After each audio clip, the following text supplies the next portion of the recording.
2016 నుంచి ఈనాటి వరకు అమరావతిలో రాజధాని నిర్మాణ ప్రస్థానాన్ని ఒక్క నిమిషంలో చూపించే ఒక చిరు ప్రయత్నం ఇది. ఆనాడు ప్రభుత్వం అమరావతిలో రాజధాని నిర్మిస్తాం, దానికి మీ సహాయ సహకారాలు కావాలి, భూములు కావాలి అని అప్పటి ముఖ్యమంత్రి, ఇప్పటి ముఖ్యమంత్రి కూడా ఫర్ దట్ మ్యాటర్, ఆనాడు కొత్తగా అధికారంలోకి వచ్చిన ముఖ్యమంత్రిగా చంద్రబాబు నాయుడు అడగగానే 29,000 మంది రైతులు 33,000 ఎకరాల భూమిని, కన్నతల్లి లాంటి పంట భూముల్ని అలా రాసిచ్చేశారు అంతే ఆనందంగా. అలా జస్ట్ ఎందుకంటే ఈ రాష్ట్రానికి ఒక రాజధాని కావాలి, అర్ధాంతరంగా జరిగిన విభజన, ఆ విభజనలో రాజధాని కూడా లేకుండా ఏర్పడిన రాష్ట్రం, దీనికో రాజధాని కావాలి, అది కూడా రాష్ట్రం నడిబొడ్డున ఉండాలి, అది కూడా మా ప్రాంతంలో ఉండాలనే ఇంకొంచెం అదనపు ఆనందం, అంతే. అలా భూములు రాసిచ్చేశారు.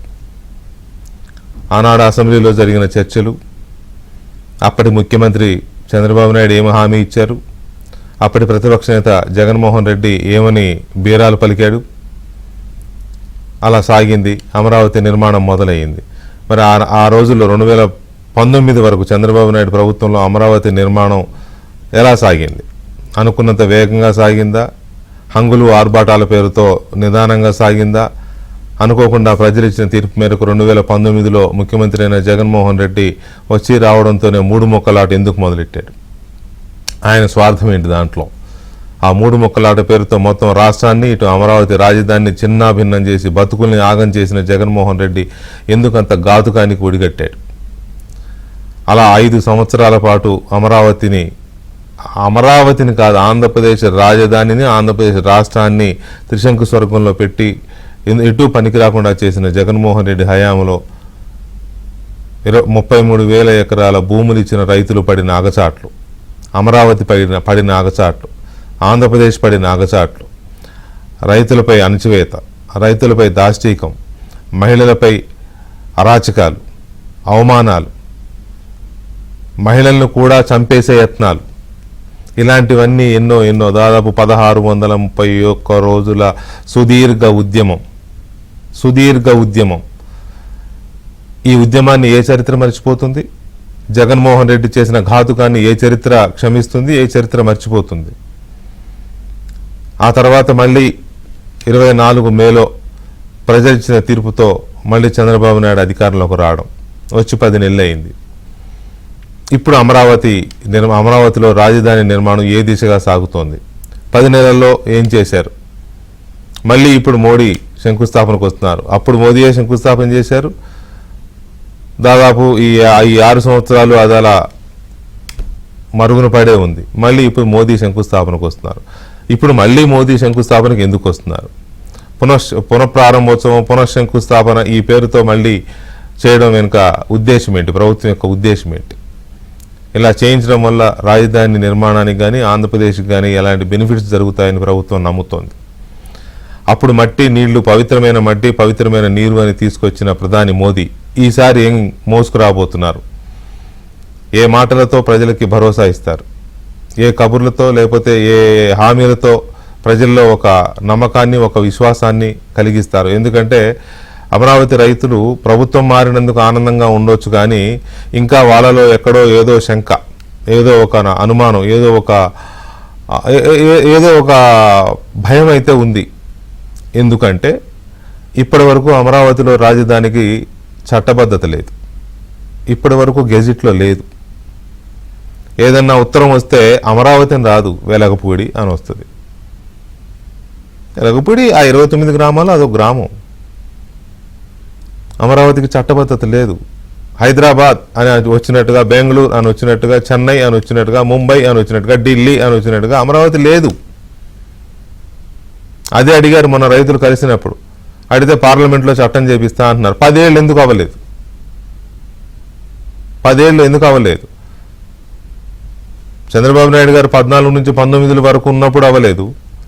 జగన్మోహన్ రెడ్డి అవనివ్వలేదు. అప్పుడు కేంద్రంలో అదే ప్రభుత్వం, ఇప్పుడు కేంద్రంలో అదే ప్రభుత్వం, మధ్యలో అదే కేంద్రంలో అదే ప్రభుత్వం. అక్కడ దాకా ఎందుకు చిన్న ఎగ్జాంపుల్ చెప్తాను. సహజంగా వాతావరణం ఇస్తూ ఉంటాం, మీడియాలో వాతావరణ శాఖ రిలీజ్ చేస్తూ ఉంటుంది. వేసవికాలం అయితే ఉష్ణోగ్రతలని, వర్షాకాలం అయితే వర్షపాతం అని, ఇవి వాతావరణ శాఖ బులెటిన్స్ రిలీజ్ చేస్తుంది. ఆ బులెటిన్స్లో అమరావతి అని ఉండదు. విశాఖపట్నం, విజయవాడ, ఏదో పొద్దుటూరు, లేకపోతే ఇంకోటి ఒకటి వస్తూ ఉంటాయి. బట్ అమరావతి అని ఉండదు. ఇంతకంటే అవమానం ఉంటుందా?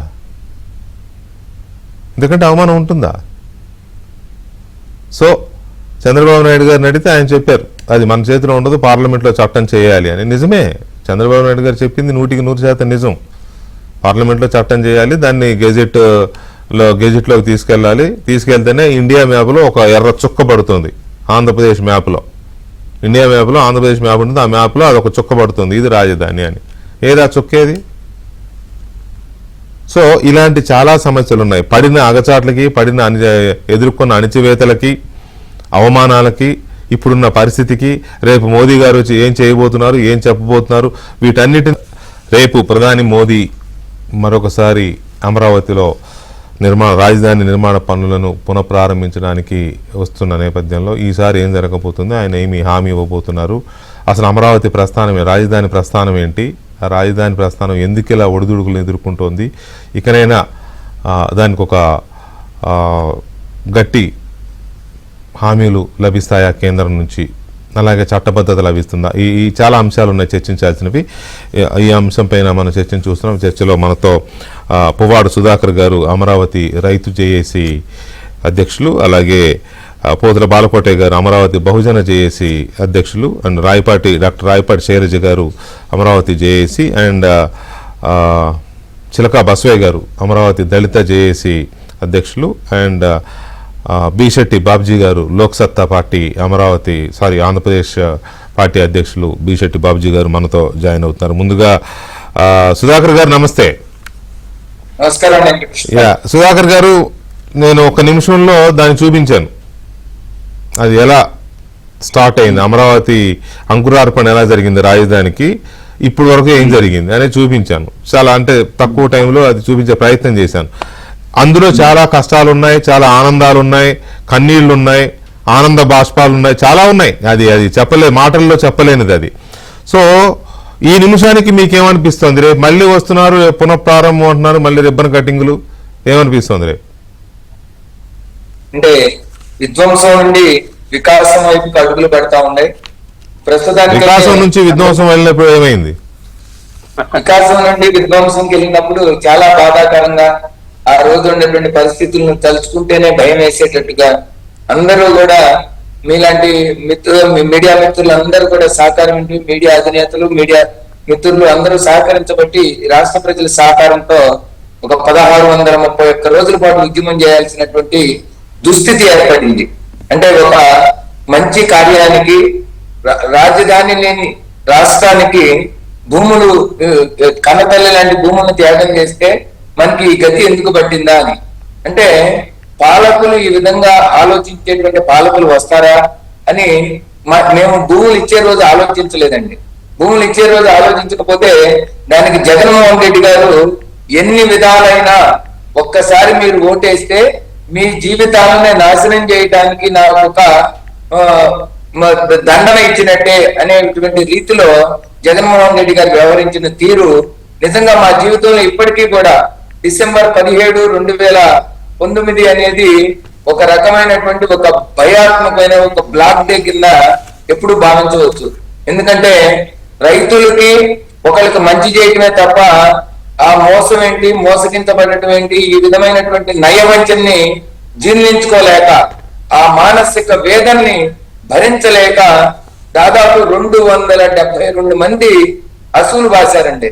నిజంగా ఆ అమరవీరుల యొక్క త్యాగ ఫలితం, రాష్ట్ర ప్రజలందరి యొక్క సహకారంతో మొన్న 2024 ఎన్నికల్లో ఒక ఏకపక్షంగా, నిజంగా అటువంటి ఏకపక్షమైనటువంటి ప్రభుత్వం ఏర్పడటానికి అమరావతి రాజధాని పరిరక్షణ మహోద్యమం 1631 రోజుల పాటు చేసినటువంటి ఉద్యమం యొక్క పాత్ర గణనీయమైనటువంటిది.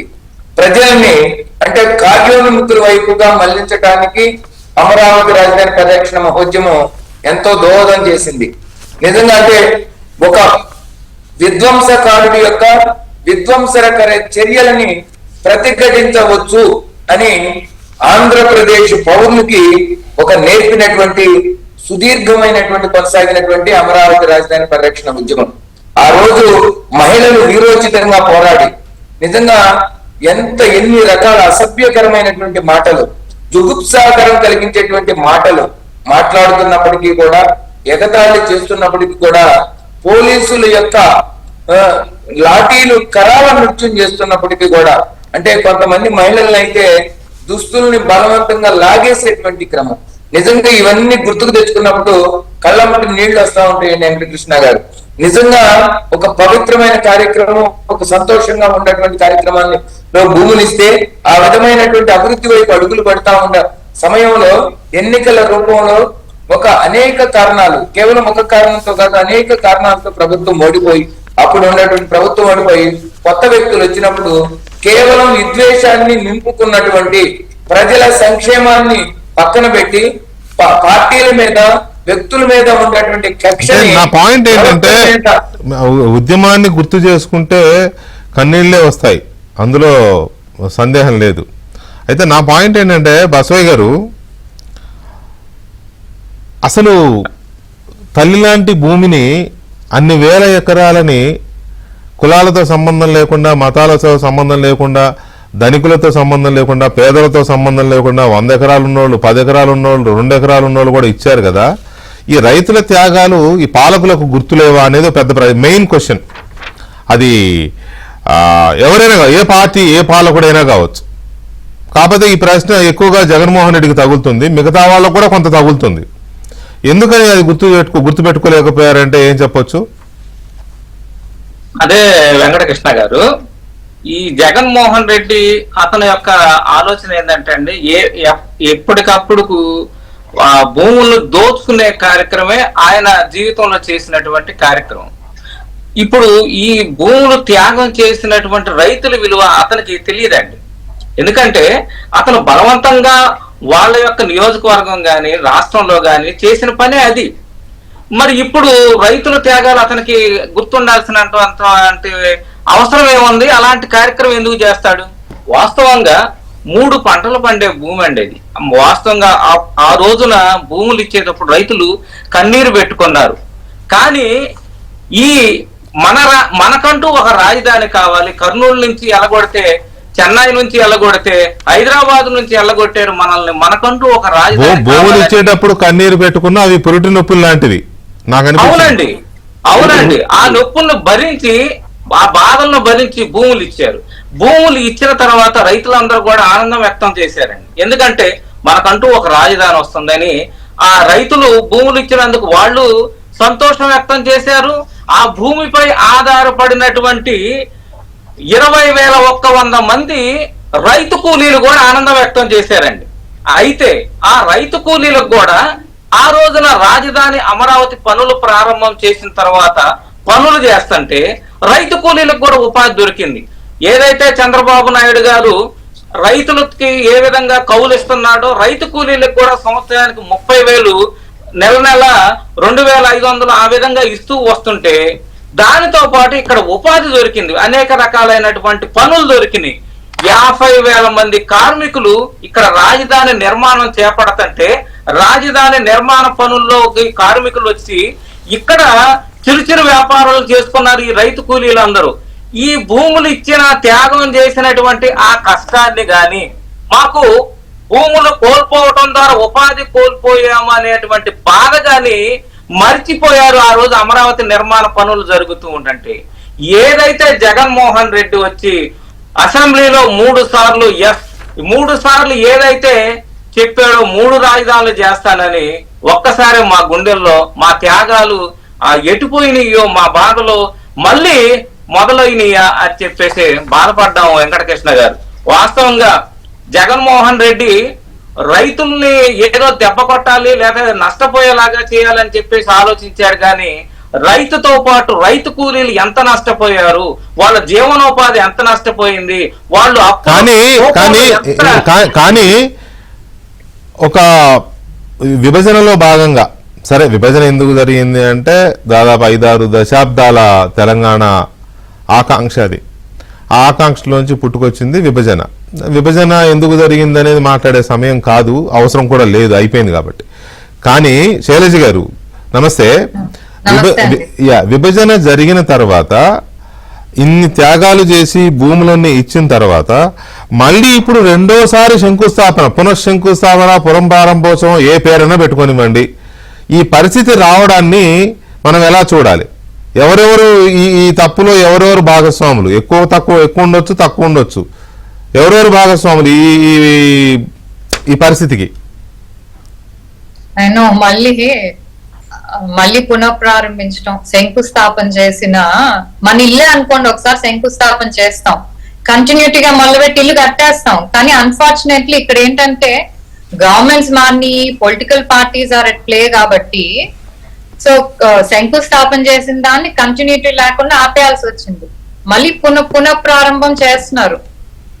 మామూలుగా కూడా గవర్నమెంట్ వచ్చాక ఏదైతే ఉద్యమం జరిగిందో ఆ బాధలన్నీ కూడా మహిళలు కానీ అందరూ మర్చిపోయారండి. ఎందుకంటే కూటమి గవర్నమెంట్ వచ్చింది, అమరావతికి ఫేవరబుల్ గా ఒక గవర్నమెంట్ వచ్చింది, అమరావతి నిర్మాణం జరుగుతుంది అనే ఆశతో కూడా అందరూ ఉన్నారు.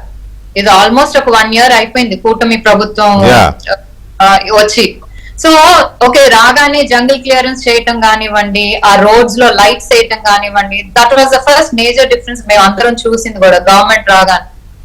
సో ఆ తర్వాత కొంచెం స్లో అవటం అంటే మల్టిపుల్ రీజన్స్ ఉండొచ్చు. అంటే టెండర్స్ పిలవాలి, మళ్ళీ జనాలకి వెళ్ళిపోయిన వాళ్ళకి ఇండస్ట్రీస్ కానివ్వండి, లేకపోతే అంతకుముందు సైట్ ల్యాండ్ అలాట్ చేశారు చాలా ఇన్స్టిట్యూట్స్ కానివ్వండి, హోటల్స్ కానివ్వండి, ఎడ్యుకేషనల్ ఇన్స్టిట్యూట్స్, వీళ్ళందరూ కూడా లాస్ట్ 5 years జరిగిన విధ్వంసం ఏదైతే చూసి వెళ్ళిపోయారు వీళ్ళందరూ.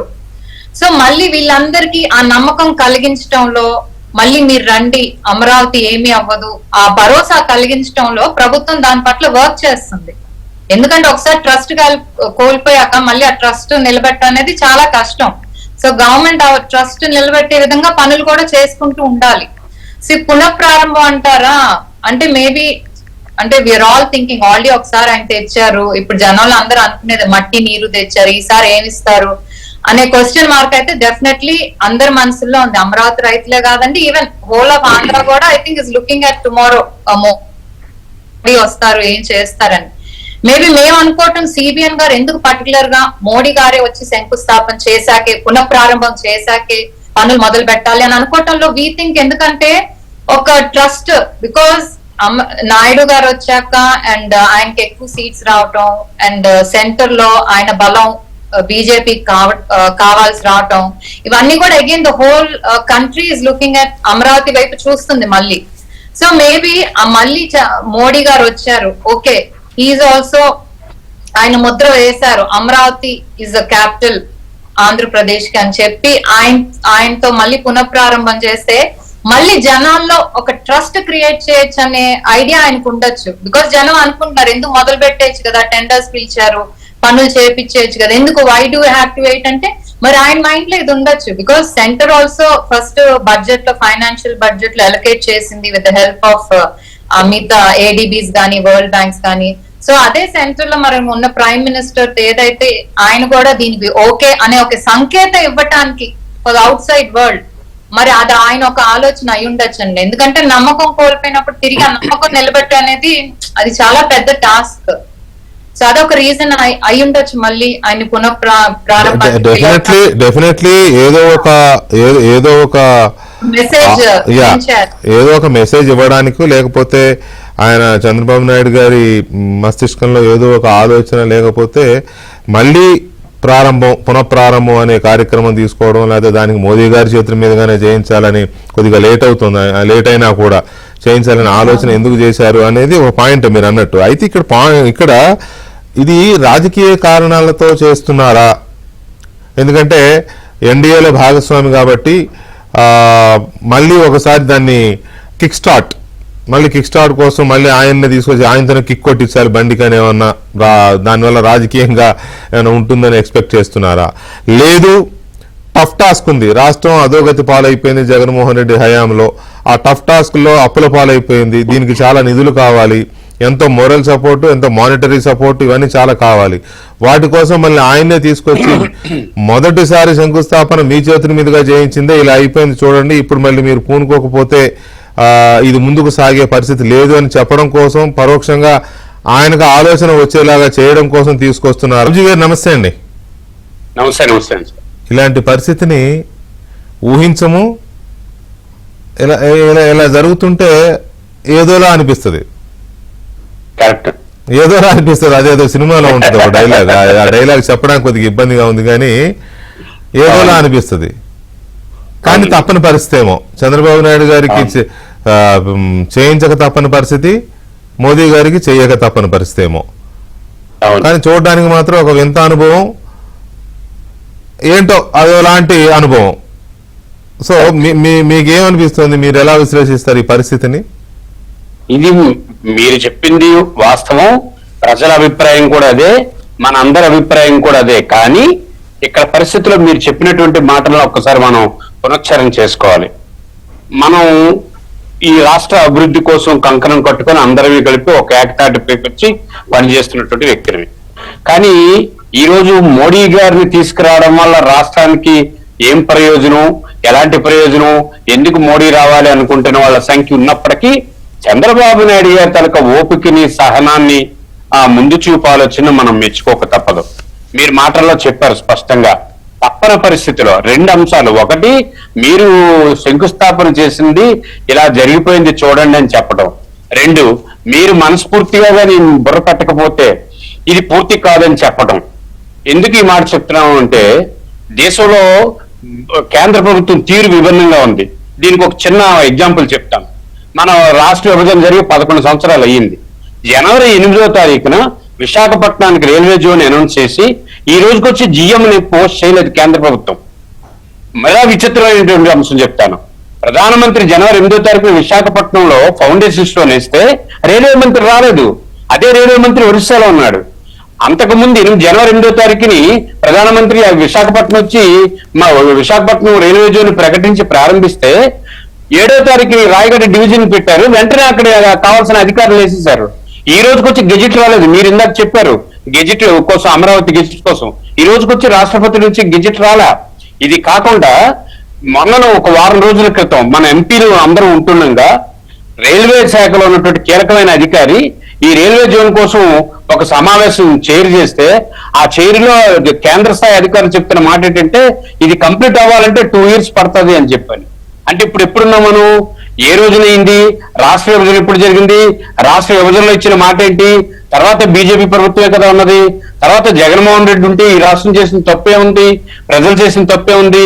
మళ్ళా ఇప్పుడు ఈ రోజు మళ్ళా అంటే మన అదృష్టం కొద్ది కేంద్ర ప్రభుత్వంలో ప్రధానమైన వాటా తెలుగుదేశం పార్టీ ఉన్నది కాబట్టి కేంద్రంలో అటు ఇటు కాస్త కదలికలు ఉన్నాయి కాబట్టి మన వైపు కేంద్రం చూస్తుంది తప్ప ఈ రాష్ట్రం పైన ఇంకా మనకి ఒరిస్సా నేతలు తాలూకా పెద్ద బ్యాక్గ్రౌండ్ లో నడుస్తా ఉంది.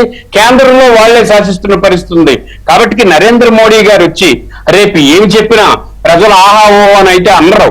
కానీ మన పార్లమెంట్ సభ్యులకి, ముఖ్యమంత్రికి, తర్వాత ఉప ముఖ్యమంత్రికి అడగడం కోసం, అభ్యర్థించడం కోసం, లేకపోతే ఆలోచించమని చెప్పడం కోసం ఒక వేదికే తప్ప ప్రజలైతే నరేంద్ర మోడీ గారు వచ్చి రేపు ఏం చెప్తారు?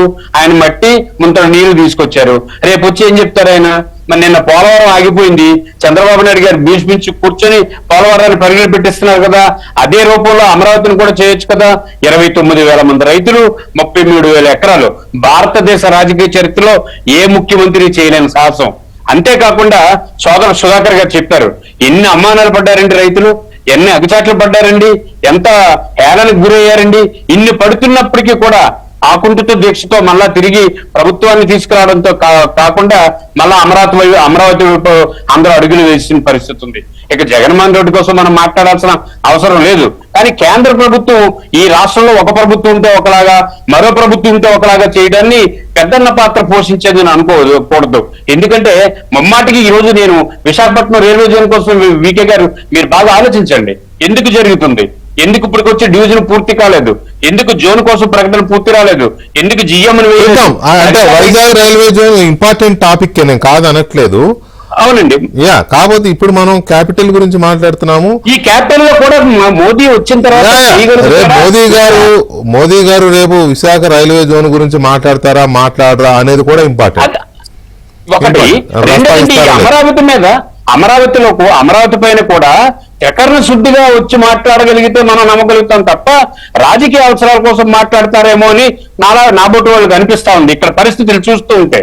అందుకని చంద్రబాబు నాయుడు గారు పడుతున్న తపనకి నిజంగా ప్రేమపూర్వకంగా కేంద్ర ప్రభుత్వం ఆ రకంగా అడుగులు వేయాలని మనం అందరం కోరుకుంటున్నాం. రైట్. బాలకోటయ్య గారు, రైతు కుటుంబానికి లేదా రైతు కూలికి భూమి మీద ఆధారపడి బతికేవాడికి ఎవరికైనా ఉచ్ఛ్వాసం భూమి, నిశ్వాసం భూమి, ఊపిరంతా భూమే కదా. అలాంటి భూములు ఇచ్చేశారు.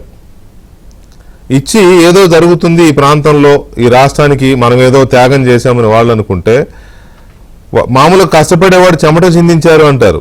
దాన్ని కాపాడుకోవడానికి రక్తం చిందించాల్సి వచ్చింది మీరు అందరు కలిసి. మొత్తం 29 గ్రామాల వేలాది మంది రైతులు, వాళ్ళ కుటుంబాలు, పిల్లలు, దళితులు, బలహీన వర్గాలు, మైనారిటీలు, ఇతర కులాలు, మొత్తం కులాలతో సంబంధం లేదండి ఇక్కడ. మొత్తం అందరు కలిసి చేశారు. చేస్తే చివరికి ప్రజలు ఓట్లేసి మార్చుకుంటే తప్ప ప్రభుత్వాన్ని ఇప్పుడు మళ్ళీ అమరావతిలో రాజధాని చూడలేకపోతున్నాం మనం. ఈ పరిస్థితుల్లో రేపు జరగబోతున్న ఆ అతిపెద్ద కార్యక్రమాన్ని, ఆ బృహత్ కార్యక్రమాన్ని మనం ఏ యాంగిల్లో చూడవచ్చు దాన్ని? వెంకటకృష్ణ గారు నమస్తే. నమస్తే అండి.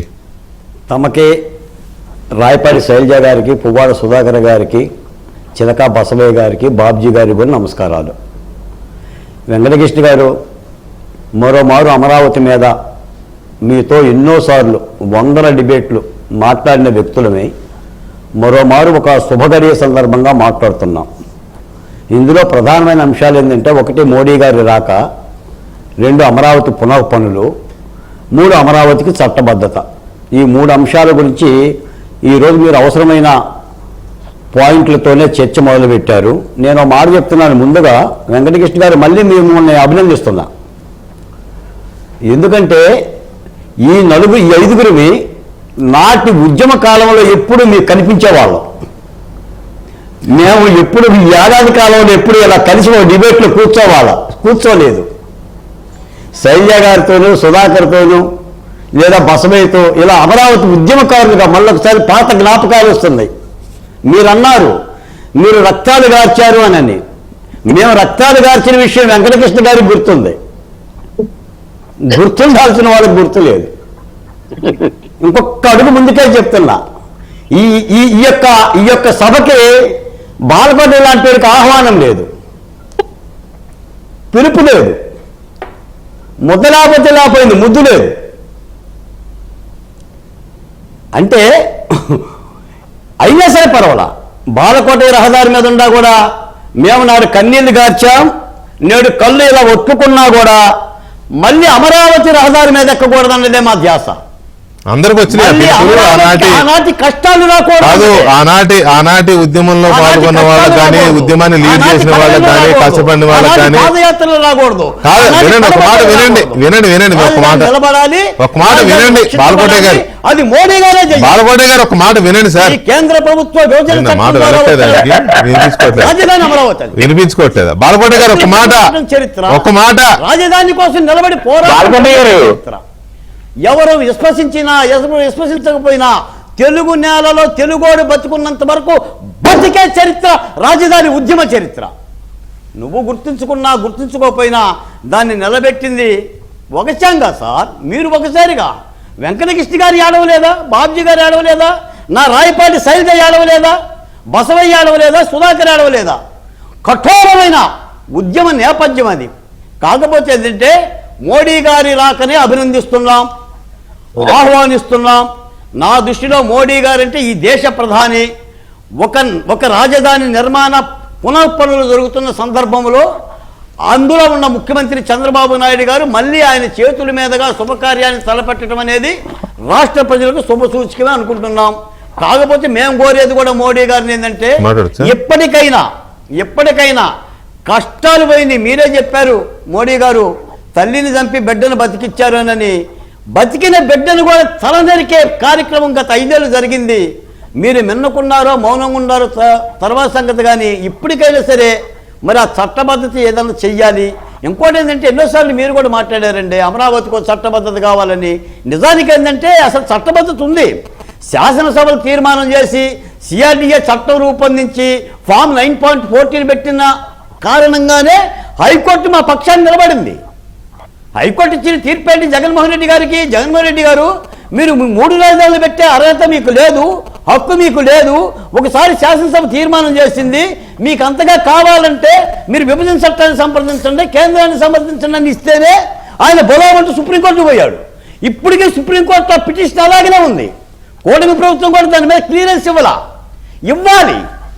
ఈరోజు కూడా మేము ప్రభుత్వాన్ని కోరేది ఏంటంటే, 30,000 ఎకరాలు కాదు, అవసరం వస్తే ఇంకొక 5,000 ఎకరాలు ఇస్తారు, 3,000 ఎకరాలు ఇస్తారు. కానీ రైతుల దగ్గర నుంచి భూములు తీసుకున్న తర్వాత రక్షణ కవచం ఎవరు? ప్రభుత్వాలే కదా.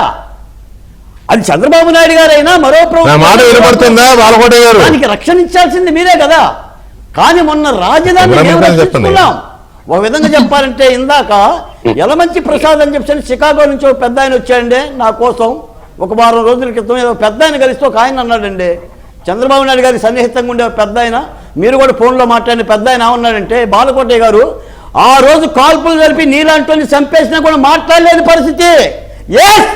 వెంకటకృష్ణ గారు, ఆ రోజు జగన్మోహన్ రెడ్డి గారు కాల్పులు జరిపిన శిబిరాల మీద మీరు చచ్చిపోయినా కూడా గొంతెత్తలేని పరిస్థితి సార్. అంత అరాచకమైన పరిపాలన చూసాం. మీరు ఆ స్క్రీన్ మీద చూపిస్తున్నారు చూడండి, పవన్ కళ్యాణ్ గాని, అక్కడ అమరావతి ఉద్యమ నాయకులు అడగండి, మా శైలజ గారిని అడగండి సార్. మేము శ్రీశైలంలో ఏడ్చామండి. ఆ మహిళ మీద చేసిన దాష్టీకం ఒకచారు సార్. చెప్పులకు పేర్లు పెట్టారండి, బ్యాగులకు పేర్లు పెట్టారండి, చీరలకు పేర్లు పెట్టారండి, కట్టుకున్న బట్టలకు పేర్లు పెట్టారండి. ఏమైందండి కూటమి ప్రభుత్వం? పిలిచి ఒక ఆహ్వానం ఇవ్వలేరా? కౌగిలించుకోలేరా? ప్రభుత్వంలో మిగతా వాళ్ళందరికీ వచ్చిందా? అంటే ఉద్యమంలో పాల్గొన్న వాళ్ళకి వచ్చింది ఆహ్వానం? అమరావతి ఉద్యమ నాయకులు వాళ్ళ పరిస్థితి కెమెరామెన్ గారు చెప్పండి అయ్యా, మీరు ఒకడు లిఫ్ట్ చేయట్లేదు.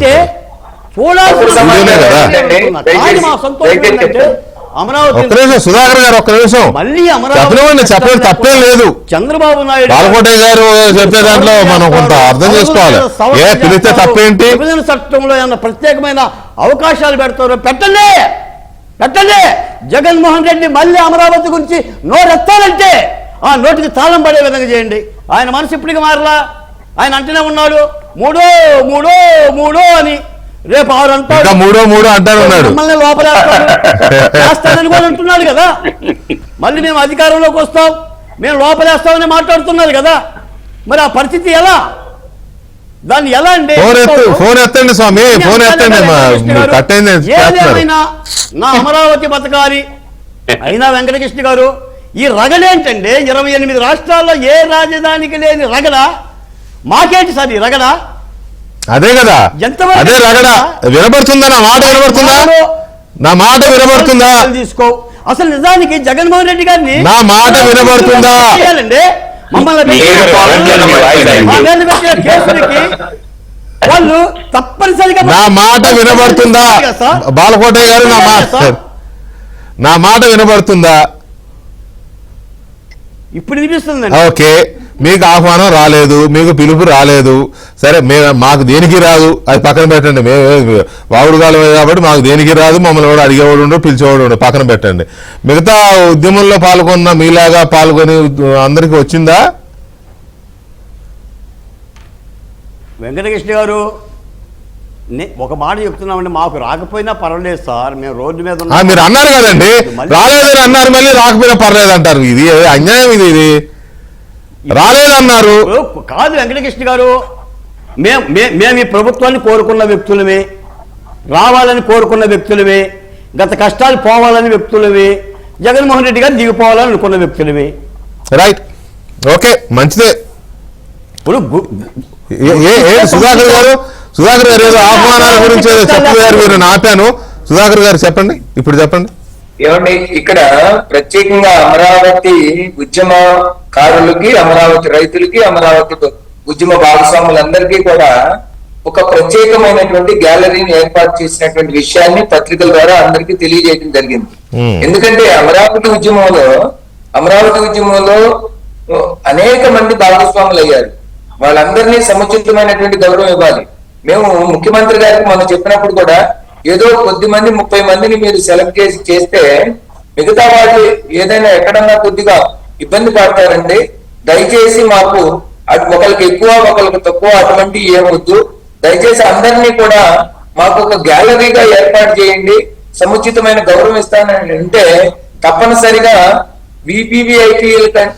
ఒకటండి కాదు సరే ఒకటి సుధాకర్ గారు ఒక మాట, ఇంత పెద్ద కార్యక్రమం జరుగుతున్నప్పుడు మమ్మల్ని పిలవలేదు, పిలుపులు ఇది ఇష్యూ కాదు. నిజానికి దీని గురించి పెద్దగా చర్చించాల్సిన అవసరం లేదు. కానీ సరే ఇంటింటికి వెళ్ళి అమ్మా శైలజ గారు రండి, అయ్యా బాలకోట గారు రండి, అయ్యా బసవయ్య గారు రండి, అయ్యా సుధాకర్ గారు రండి అని బొట్టు పెట్టకపోయినా కనీసం ఒక ఓపెన్ కాల్, మీకోసం సెపరేట్ గ్యాలరీ పెడుతున్నాం మీరు అందరూ రండి అని పెద్ద తరహాలో ఎవరైనా ఒక ఓపెన్ ఇన్విటేషన్ ఒకటి చెబితే బాగుండేది అనే ఫీల్ అందరికి ఉంటదండి.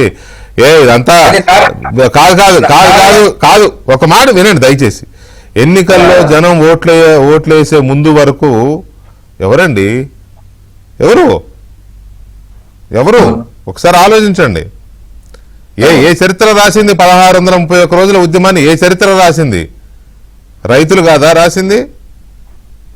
రైతులకు అండగా నిలిచిన వోకల్స్ కాదా? లేకపోతే సామాజిక కార్యకర్తలు కాదా? మాలాంటి వాళ్ళు కాదా రాసింది? ఆ మాత్రం స్పృహ ఉండవసరలా నిర్వాహకులకి? రైట్, ఓకే, అది ఇష్యూ కానీ పెద్దగా కార్యక్రమం జరుగుతున్నప్పుడు దాని ద్వారా మంచి జరగాలనే కోరుకుందాం. ఇక్కడ సుధాకర్ గారు నేను అడిగేది ఏంటంటే ఎక్స్పెక్టేషన్స్ ఏంటి?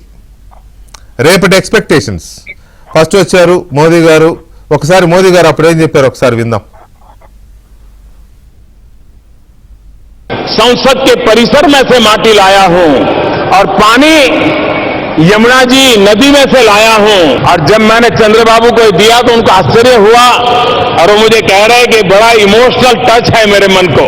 लेकिन मैं आंध्रवासियों को कहना चाहता हूं, ये सिर्फ संसद परिसर की मिट्टी या यमुना जी नदी का जल इतना ही नहीं है, ये तो एक प्रकार से देश की राजधानी अब अमरावती पहुंच गई है, इसका संदेश है।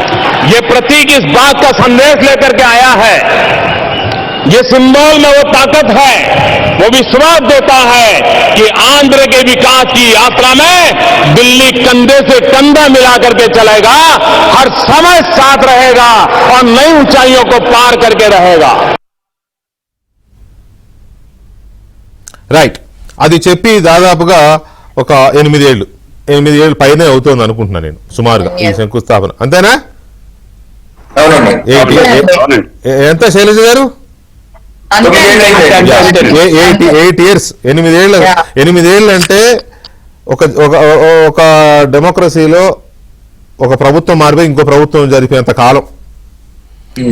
ఆనాడు చెప్పిన మాట ఆయన చెప్పింది చాలా క్లియర్ గా చెప్పారు. పార్లమెంటు ప్రాంగణంలోని మట్టిని పవిత్ర యమునా నుంచి నీటిని తీసుకొస్తున్నాను, ఢిల్లీ తలదన్నే రాజధాని, ఆంధ్రప్రదేశ్ వికాసంలో ప్రతి క్షణం మేము ఉంటామని ఆ రోజు చాలా గట్టిగా చెప్పారు. చిత్తశుద్ధితోనే చెప్పారు అనుకుందాం, త్రికరణ శుద్ధితోనే చెప్పారు అనుకుందాం. Right, okay. మధ్యలో ప్రజలు చేసుకున్న పాపమో ప్రజలు చేసిన పాపమో, అంతే, చేసుకున్న పాపమో చేసిన పాపమో, ఒక్క ఛాన్స్ అని అంటే మోహించారు, ఏమైంది, ఇలా అయ్యింది.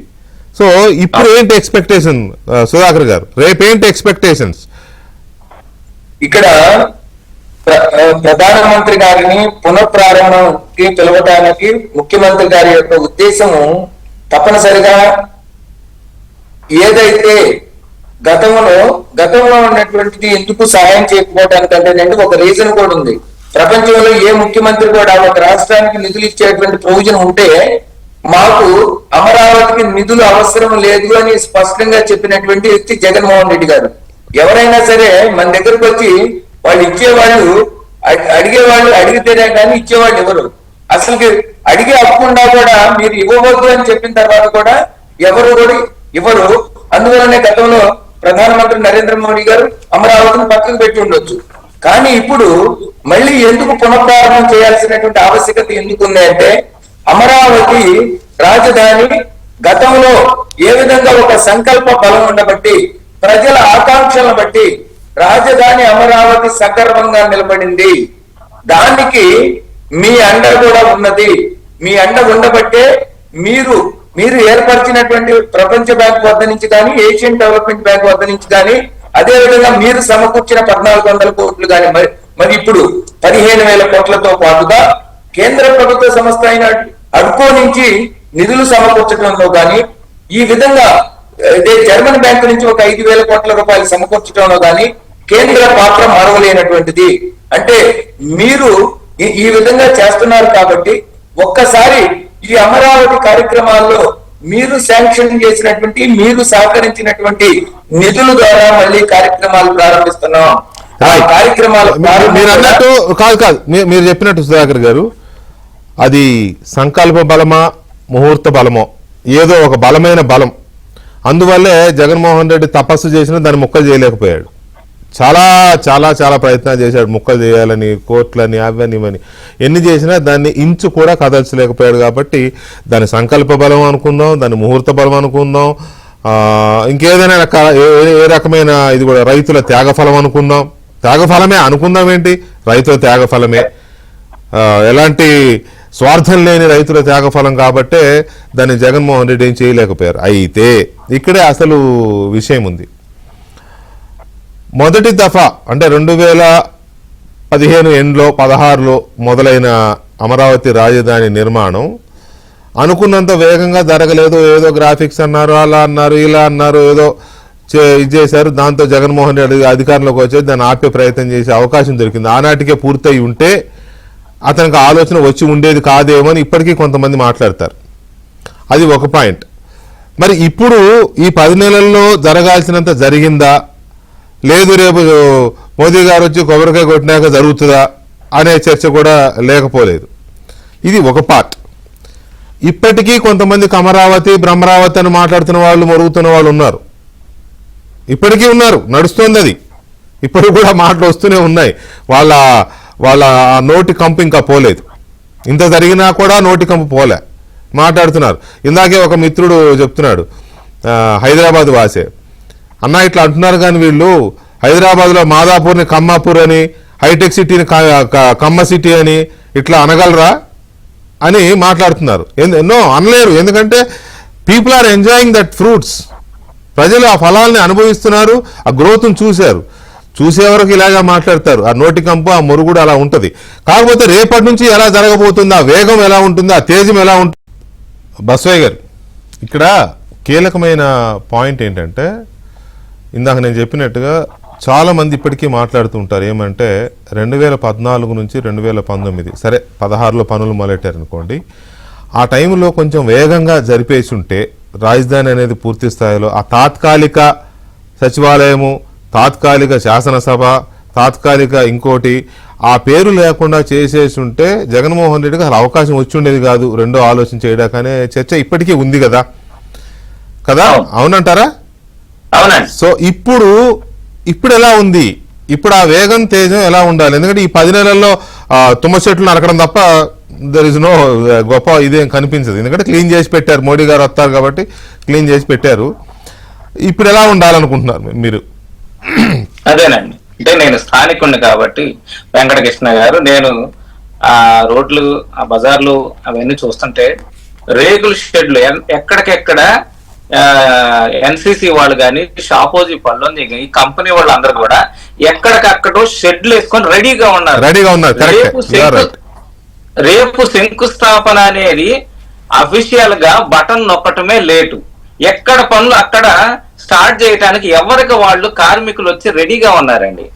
మనం రేపు మోడీ గారి చేతుల మీదుగా ప్రారంభోత్సవం అనేది ఒక్కటి చేస్తే చాలు. ఇప్పటికి ఆల్రెడీ మనకి ప్రపంచ బ్యాంకు వారి నిధులు సమకూరాయి. అలాగే టెండర్లు మొత్తం కూడా పిలవటం జరిగింది. అన్ని కూడా సిద్ధంగా ఉన్నది అమరావతిని ఉరుకులు పరుగులు పెట్టించడానికి. అదే విధంగా అమరావతి రైతులు కోరుకునే విధంగా చట్టబద్ధత అనేది అది కూడా జరిగిపోతే ఇక అమరావతిని ఆపేటువంటి అవకాశం ఇలాంటి మూర్ఖుడైనటువంటి జగన్మోహన్ రెడ్డికి లేదు. మేము ఒకటే వెంకటకృష్ణ గారు మేము అనేది ఏంటంటే, రేపు నరేంద్ర మోడీ గారు ఏదైతే వచ్చి శంకుస్థాపన చేసిన తర్వాత నా ఆలోచన, నాకు తోచినది ఏంటంటే, రేపు దేశ 2వ రాజధానిగా అమరావతిని నిలబెట్టబోతున్నారు నారా చంద్రబాబు నాయుడు గారు, నరేంద్ర మోడీ గారు అని చెప్పేసి నేను బలంగా విశ్వసిస్తున్నాను. బసవయ్య గారు చాలా ఆశ్చర్యకరమైన విషయం ఏంటంటే, నిజంగా చెప్తున్నా, నేను నెక్స్ట్ అడగబోయే ప్రశ్న అదే. నేను బాబుజీ గారిని లేదా శైలజ గారిని ఇంకెవరిని అడుగుదాం అనుకుంటున్నా, ఎందుకంటే సౌత్ లో బీజేపీ బలపడాలి అనేది ఒకటి బలంగా వాళ్ళకు ఉంటుంది ఒకటి. తర్వాత నేవల్ బేస్ ఉన్న స్టేట్ ఏదన్నా ఉంది అంటే మనకి సౌత్ లో ఏపీ మాత్రమే. సో ఇవన్నీ దృష్టిలో పెట్టుకొని ఆంధ్రప్రదేశ్ని అమరావతిని సెకండ్ క్యాపిటల్ ఆఫ్ ఇండియాగా ప్రకటించాలి అనే డిమాండ్ ఉంది, ప్రకటిస్తారు అనే చర్చ కూడా ఉంది. నేను అడుగుదాం అనుకుంటా, మీరెందుకు చెప్పేశారు అడగకుండానే? మీకెందుకు అవునండి, ఎందుకంటే మీ కోరిక మీరు ఎక్కడ విన్నారా? అవునండి, నేను విన్నటువంటి అంశాలు పక్కన పెడితే, రేపు రాజధాని అమరావతికి భూములు ఇచ్చినటువంటి రైతులు, భూములు త్యాగం చేసినటువంటి రైతుల్ని దేశవ్యాప్తంగా గుర్తించారు. భూమి మళ్ళా సేకరించాలి అంటే ప్రభుత్వాలు గుర్తించలేదే, దేశవ్యాప్తంగా గుర్తించారు, ప్రభుత్వాలు గుర్తించలేదే. అదేనండి, మీరు ఢిల్లీ వెళ్ళి దీక్షలు, ఢిల్లీ వెళ్ళి నిరాహార దీక్షలు చేశారు కదా, గుర్తించింది ఎవరు? మళ్ళీ మేమే. అవునండి, మరి ఇప్పుడు భూమి కావాలి, దేశ రెండవ రాజధానిగా నిర్మించాలి అంటే భూమి కావాలి. ఆ భూమిని సేకరించే సమర్థుడు నారా చంద్రబాబు నాయుడు గారు. కాబట్టి అవునండి, ఇప్పుడు రేపు ఫేజ్ లో భూమిని సేకరిస్తే దానిని దేశ రెండవ రాజధానికి అవసరమైనటువంటి భూములు కూడా ఇక్కడే లభిస్తాయి. ఎందుకంటే మా రైతులు త్యాగమూర్తులు. చంద్రబాబు నాయుడు గారు ఒక విజనరీ కల్లా లీడర్ కాబట్టి ఇది రేపు జరగబోతుందండి. ఈ సందర్భంగా వెంకటకృష్ణ గారు ఒక్క నిమిషం, రాజధాని అమరావతి ఉద్యమానికి మా అందరికి కూడా 2 పాదయాత్రలు చేసేవాడిని. ఆ 2 పాదయాత్రలు మాకు చాలా మంది సహకరించారు. 2 పాదయాత్రలుగా మేము నడుచుకుంటూ వెళ్తున్నప్పుడు వాళ్ళ ఇళ్లలో వాళ్ళు కింద పండుకొని మాకు మంచాలు ఇచ్చారండి. వాళ్ళు తాగేటువంటి మంచినీళ్లు మాకు ఇచ్చారండి. దారిన పోత చిన్న చిన్న చిరు వ్యాపారి వాడు ఫ్రిడ్జ్ లో ఉన్నటువంటి కూల్ డ్రింక్ బాటిల్ అన్ని మాకు ఇచ్చాడు. మాకు పర్వాలేదు, నాకు నష్టమేం రాదు, మీరు పడే కష్టాన్ని చూశాను. అలాంటి అందరిని కూడా ఈ అమరావతి పునర్నిర్మాణ కార్యక్రమంలో పాలు పంచుకోండి, భాగస్థులు కండి. మా కష్టాల్లో, మా బాధల్లో, మా కన్నీళ్లలో మీరు తోడుగా ఉన్నారు కాబట్టి మీరందరూ కూడా రేపు జరిగేటువంటి ఈ అమరావతి పునర్నిర్మాణ కార్యక్రమానికి అమరావతి దళిత జేఏసీ కన్వీనర్ గా మీ అందరూ కూడా ఇదే ఆహ్వానంగా, ఆంధ్ర రాష్ట్రంలో ప్రపంచ వ్యాప్తంగా అమరావతి ఉద్యమానికి సహకరించిన అందరికి కూడా వెంకటకృష్ణ గారి ద్వారా నేను స్వాగతం, సుస్వాగతం, ఇదే ఆహ్వాన పత్రిక. నాకు మాత్రం చెప్పకండి, నా ద్వారా అందరికి చెప్పండి, నాకు మాత్రం చెప్పకండి. మీరు కూడా కాదు, నా ద్వారా అందరికి చెప్తాడంట, నాకు మాత్రం చెప్పడంట. సర్లే, ఎందుకులే, ఇంకా రేపు పొద్దున పెట్టుకుని ఇప్పుడు చెప్తారా? సర్లే, సరదాగా అంటున్నానండి. ఆయన నా ద్వారా అందరికి చెప్తున్నానంటే సరదాగా అంటున్నా. అది అందరి కార్యక్రమం అండి. ఒక తెలుగు ప్రజల ప్రైడ్, తెలుగు ప్రజలకు హైదరాబాద్ ఎలాగో అమరావతి కూడా అలాంటి ప్రైడ్. అందువల్ల అది no doubt. Right. Anyway, Shailaja గారు, ఇప్పుడు ఈ స్పీడ్, క్యాపిటల్ కన్స్ట్రక్షన్ యొక్క స్పీడ్ కానీ, లేకపోతే ఇందాక నేను చూపించిన మోదీ గారి అప్పటి మాటలు కానీ, రేపు ఎలాంటి మీకు ఎలాంటి అంచనాలు ఉన్నాయి? రేపు మోడీ గారు ఏం చెప్తారనే ఆశ, ఆలోచన, అంచనా ఏమున్నాయి మీకు?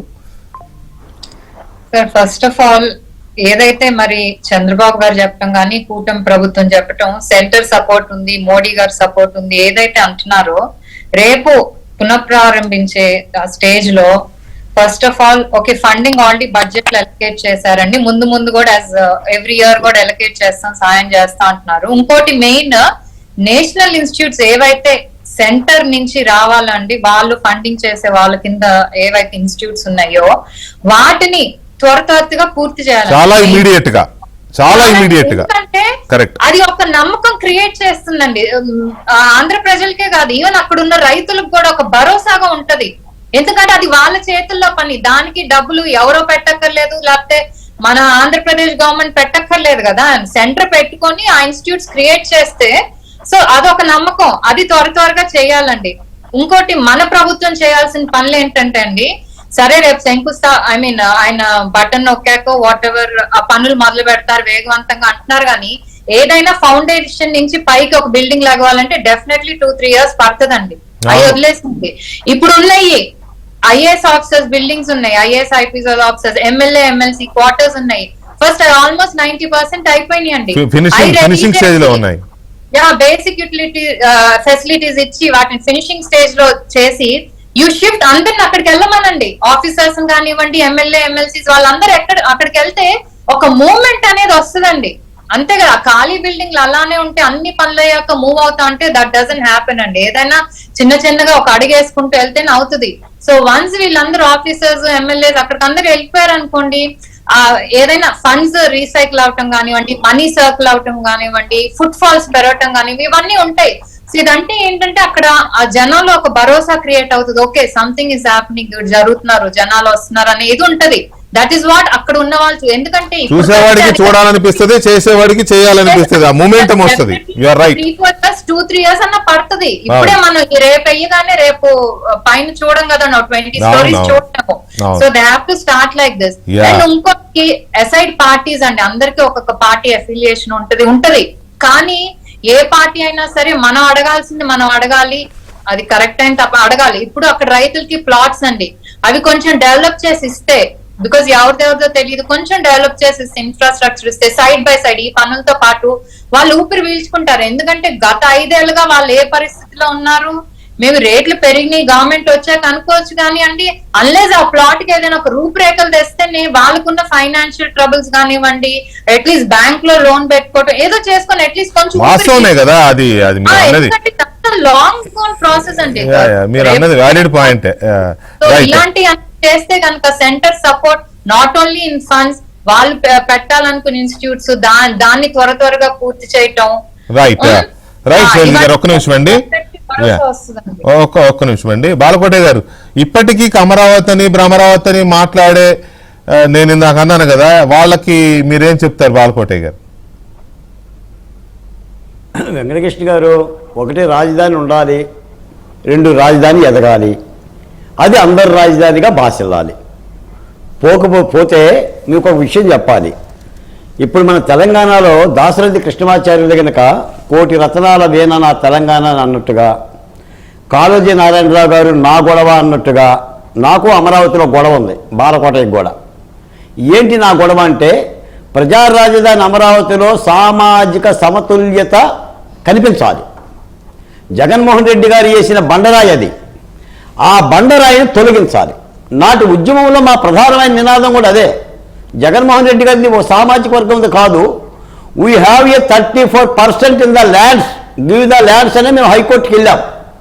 మేము అరిచింది అదే. అసలు ఈ రాజధాని కనుక నిలబడితే ప్రధానంగా బాగుపడేది పీడిత తాడిత కులాలే, ఎస్సీలు ఎస్టీలు బీసీలు మైనార్టీలు అనేది నా గొడవ. ఈ సామాజిక అసమతుల్యతను ఆయన చేసిన ఈ బండరాయిని కనుక ప్రభుత్వం కనుక తొలగించగలిగితే, ఒక మాట ఏంటంటే వెంకటకృష్ణ గారు, మీరు పెద్దలు, రాజధాని అంటే నిర్మాణాలే కాదండి.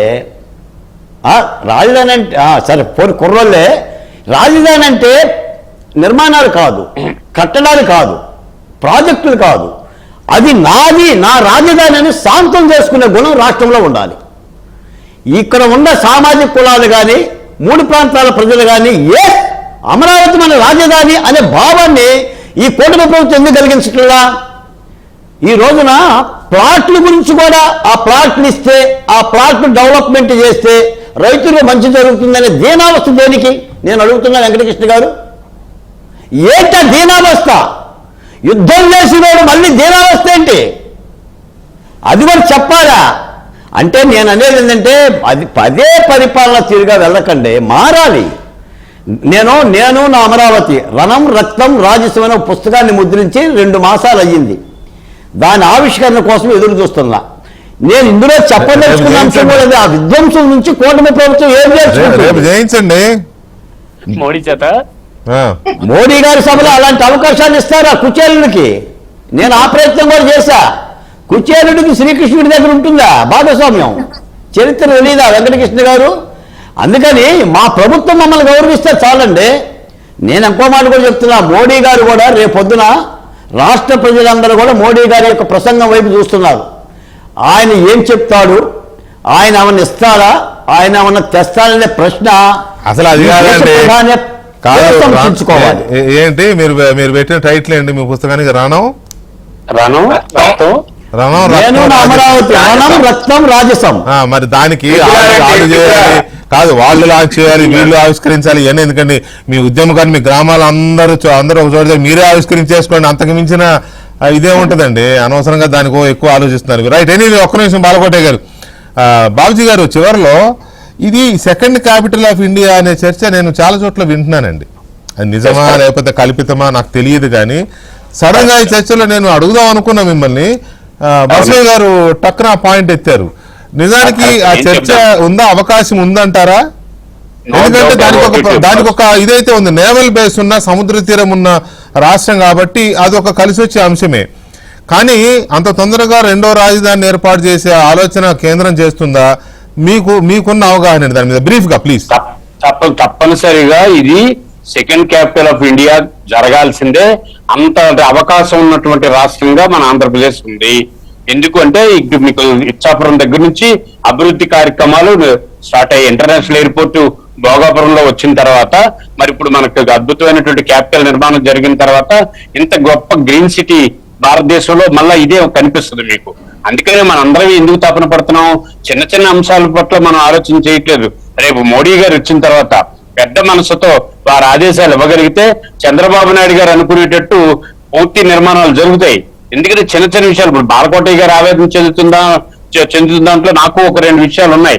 ఈ రోజు కూటమి ప్రభుత్వం అన్ని రాజకీయ పార్టీలతో ఒక అఖిల పక్షం పెట్టి ప్రధానమంత్రి దగ్గరికి తీసుకుని లేకపోతే ఇన్విటేషన్ ఇచ్చో అన్ని పార్టీల నేతలను పిలిపించో ఈ ప్రయత్నాలు కూడా చేయకపోతే ఈ అనేకమైనటువంటి స్లోగన్స్ కి ఆవేదన అది కాదులేండి, జగన్మోహన్ రెడ్డిని పిలవలేదని ఆయన ఆవేదన కూడా అయ్యింది. కాబట్టి గ్యారంటీగా ఈ అమరావతి అనేది వేగంగా బిల్డ్ కావాలి. అలాగే ఈ రాష్ట్రానికి అభివృద్ధి వైపు అడుగులు వేయాలంటే నరేంద్ర మోడీ గారు మనస్ఫూర్తిగా సాయం చేయాలి. ముఖ్యమంత్రిగా చంద్రబాబు నాయుడు గారు పడుతున్న తపన పూర్తి స్థాయిలో సఫలీకృతం కావాలన్నది నా ఆలోచన. నో డౌట్ భారతదేశంలో మనం అద్భుతమైనటువంటి సిటీ నిర్మించుకుంటాం. ఈ రాష్ట్రం పారిశ్రామిక రంగంగా అనేక రంగాలుగా అడుగులు వేస్తుందని నేను అభిప్రాయపడతాను. రైట్, చాలా కీలకమైన టైంలో మనం ఉన్నాం. ఎందుకంటే రేపు సరిగ్గా 3:30 ఆ టైంకి 4 గంటలకి బహిరంగ సభ స్టార్ట్ అవుతుంది. బహిరంగ సభలో మోదీ గారు మళ్ళీ ఏం మాట్లాడతారు, చంద్రబాబు నాయుడు గారు ఆయన ఏం అడుగుతారు, మోడీ గారు ఈసారి సరే మట్టి నీళ్ళని మనం అవహేళన చేయాల్సిన అవసరం లేదు. చాలామంది పడని వాళ్ళు గిట్టిన వాళ్ళు చేసి ఉండొచ్చు, కానీ పార్లమెంటు ప్రాంగణం నుంచి మట్టిని తీసుకురావడం, యమునా నది జలాలు తీసుకురావడం అనేది దాన్ని అవహేళన చేసేది కాదు, ఒక సంకల్పంతో తీసుకొచ్చింది. అందుకే దాన్ని జగన్మోహన్ రెడ్డి ఏం చేయలేకపోయాడేమో, నో డౌట్. కాకపోతే ఏంటంటే ఈసారి ఏదో ఒక బలమైన హామీ ఇస్తారు మోదీ గారు అమరావతిలో రాజధాని నిర్మాణానికి సంబంధించి, ఆంధ్రప్రదేశ్ వికాసానికి సంబంధించి. కూటమి ప్రభుత్వం కాబట్టి అది బలోపేతం చేసుకోవడానికి ఇలా రకరకాల కోణాల్లో ఆలోచిస్తున్నారు. ఏం చేస్తారో రేపు చూద్దాం. దాని మీద రేపు సాయంత్రం మళ్ళీ మోదీ గారి ప్రసంగం తర్వాత దాని మీద కూడా విశ్లేషణాత్మకమైన చర్చ ఉంటుంది. Thank you very much Balakotaiah గారు, డాక్టర్ శైలజ గారు, అలాగే బాబుజీ గారు, బసవయ్య గారు అండ్ సుధాకర్ గారు. థ్యాంక్ యూ వెరీ మచ్ అండి. Thank you. ఇది వాళ్ళ డిబేట్.